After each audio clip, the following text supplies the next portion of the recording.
Hello everyone and welcome to the channel. In this video guys, I'm going to guide how to get the saved password from the Google Chrome.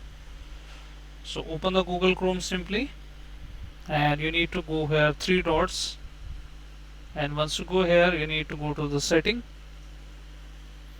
Once you go to settings, we need to look for password manager here. So simply search here password manager.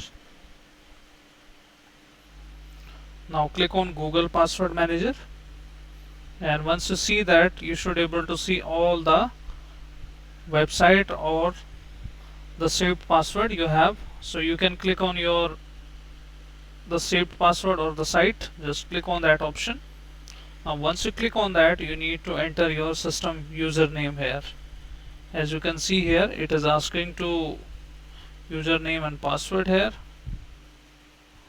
I mean the pin here. So once you enter the correct pin here, you can see here the password here.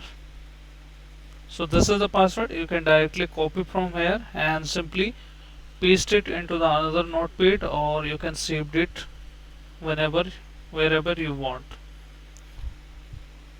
Okay, so I hope guys this short video is really helpful for you. If yes, then hit like, subscribe and share. Thank you. Thanks for watching.